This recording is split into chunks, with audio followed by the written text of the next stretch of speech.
Perkenalkan diri. Perkenalkan, nama saya Dina Amanda. Selaku moderator yang akan mengatur jalannya presentasi kita pada pagi hari ini.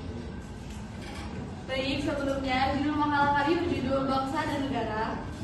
Untuk mempersingkat waktu, saya akan mulai presentasi dari saya.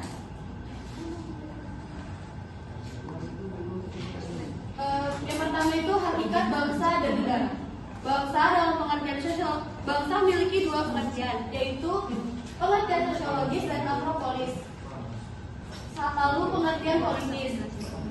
Pengertian sosiologis antropolis adalah persekutuan hidup masyarakat yang berdiri sendiri, yang masing-masing anggota tersebut merasa satu kesatuan ras, bahasa, adat istiadat, dan agama. Nah, jadi mereka ini terbentuknya negara itu karena mereka merasa memiliki satu kesatuan yang sama agama, rasnya, suku, bangsa, dan adat istiadat. Selanjutnya, bangsa dalam pengertian politis adalah suatu masyarakat dalam suatu daerah yang sama dan mereka tunduk pada kedaulatan negaranya sebagai suatu kekuasaan tertinggi. Nah, jadi di pengertian politis ini mereka ini negaranya terbentuk karena adanya yang paling tinggi, kekuasaannya paling tertinggi. Baik, selanjutnya negara yang akan dijelaskan oleh Tegar.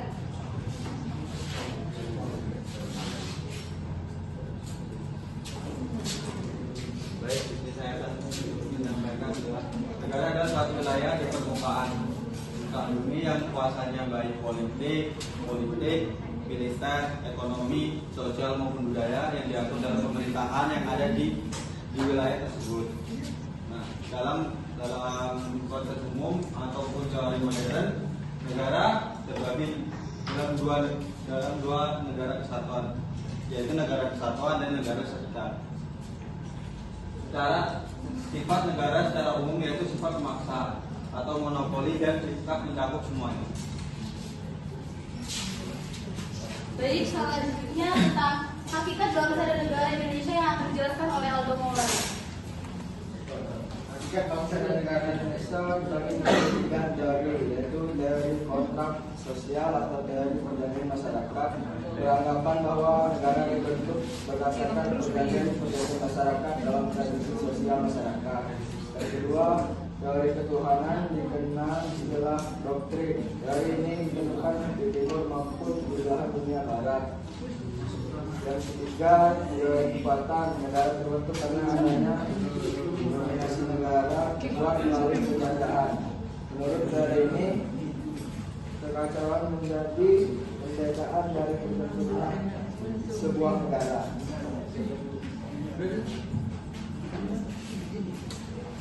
Baik, faktor-faktor penting terbentuknya negara Indonesia akan dijelaskan oleh Lia. Yang pertama, adanya persamaan nasib. Maksudnya adalah bangsa Indonesia berada di bawah penjajahan dan penderitaan yang sama yang dilakukan oleh bangsa asing. Yang kedua, adanya keinginan bersama untuk merdeka, adalah bersama-sama melawan penjajah agar dapat melepaskan diri dari belenggu penjajah asing. Yang ketiga, adanya kesatuan tempat tinggal, yaitu wilayah Indonesia yang berada di negara Indonesia yang terbentang dari Sabang sampai Merauke. Yang keempat, adanya cita-cita bersama untuk mencapai kemakmuran dan keadilan sebagai suatu bangsa. Memiliki cita-cita bersama dalam mencapai kemakmuran serta keadilan bagi seluruh rakyat masyarakat di dalamnya sebagai sebuah bangsa. Terima kasih. Baik, selanjutnya tentang negara Indonesia terbentuk melalui proses perjuangan akan dijelaskan oleh Rika Fulian. Negara Indonesia ini terbentuk melalui proses perjuangan, yaitu perjuangan melawan penjajah sehingga berhasil memproklamasikan kemerdekaan Indonesia. Usaha mendirikan negara melalui proses perjuangan sangatlah membanggakan diri seluruh rakyat Indonesia. Hal ini berbeda bila bangsa Indonesia mendapatkan kemerdekaan karena diberi oleh bangsa lain. Rasa bangganya itu beda daripada kita dikasih dari bangsa lain. Kalau kita usaha sendiri kan rasanya lebih Aduh.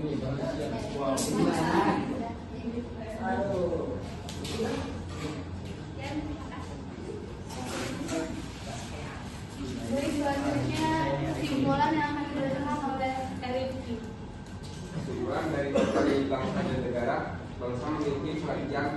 ideologi monopoli. Sifat negara secara umum yaitu sifat memaksa, monopoli, dan sifat mencakup semua. Proses terbentuknya negara dibagi menjadi 3, yaitu teori kontrak sosial, teori kekuatan, dan teori ketuhanan. Negara Indonesia terbentuk melalui proses perjuangan.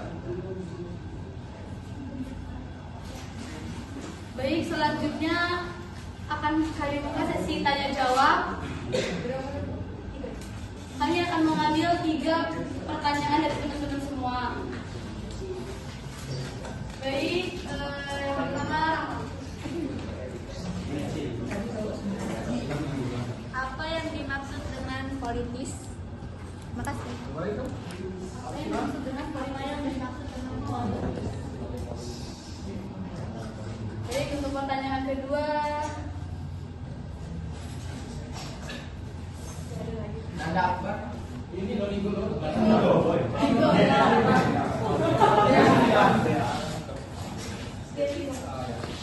Pertanyaan tadi kan faktor yang menjadikan sebuah negara itu ada 4. Nah, jika salah satu faktor itu tidak ada, apakah bisa disebut sebuah negara? Ya, terima kasih. baik, untuk pertanyaan terakhir, coba.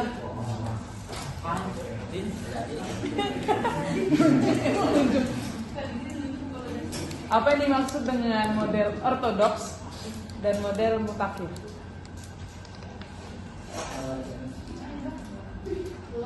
Ortodoks dan mutakhir.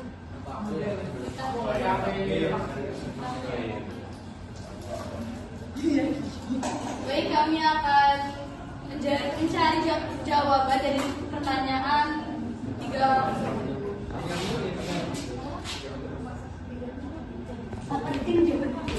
Baik, saya akan menjawab pertanyaan dari Niko. Pertanyaannya, bagaimana jika faktor-faktor penting terbentuknya negara Indonesia tidak ada salah satunya?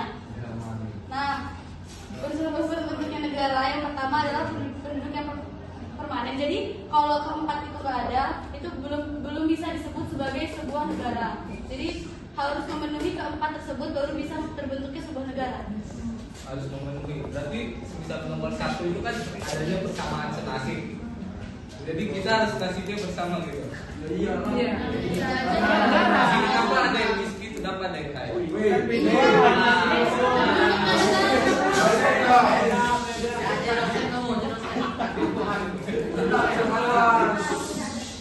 Cuma kita dengarin dulu gimana?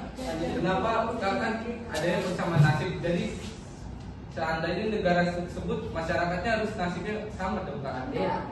Jadi gini, tambahkan ya. Ya. Makasih. Maksud dari persamaan nasib ini gini. Jadi kan kita kan rakyat Indonesia sebelum sudah dijajah selama berapa tahun? 50. Oleh Jepang berapa tahun? Satu. Oleh Jepang berapa tahun? Dijajahnya? Oleh Belanda? 30. Jadi yang benar yang mana? Coba buka Pak. Jepang berapa tahun menjajah Indonesia? Terima kasih kami pada pagi hari ini. Mohon maaf bila banyak kesalahan. Saya akhiri. Wassalamualaikum warahmatullahi wabarakatuh.